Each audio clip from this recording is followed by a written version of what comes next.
बोला छत्रपती श्री शिवाजी महाराज की जय। आता सर्वजण तुम्ही 2000 पायऱ्यांचा पायरी मागे सर्वजण आता आपण किल्ल्याच्या माथ्यावरती पोहोचलो। मी सर्वजण तुमचे सर्वांचे अभिनंदन करतो। समोर बघा आपल्याला एक तलाव पाहायला मिळते, याचं नाव आहे हत्ती तलाव आणि अशीसर मोठं ते 11 तलाव आणि छोट्या 84 पाण्याटाक्या पाहायला मिळतात। त्यापैकी याचं नाव हत्ती तलाव का?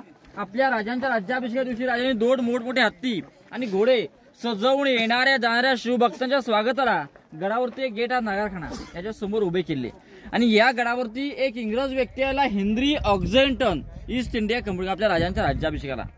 त्यावेळेस तो पूर्वी पाय यायला पूर्वी रोपे तर नव्हता, त्यावेळेस त्या इंग्रजाला गडावरती यायला 6 तास गेले। त्याचा डोक्याचा घाम त्याच्या पायाच्या पार नखापर्यंत गेला, दमला होता।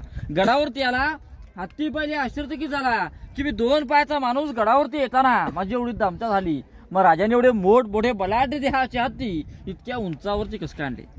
त्यांच्यासोबत काही दुभाषिक होते, नारायण मी त्यांना विचारलं, बाबा हे हत्ती इतक्या उंचावरती कसं काय आले? दुभाषिक म्हणाले, आमच्यापेक्षा इंग्रज तुम्ही फार हुशार आहात, याचं उत्तर तुमचं तुम्ही शोधून काढा।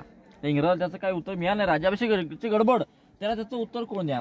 त्याचा प्रश्न त्या डायरीमध्ये लिहून ठेवला।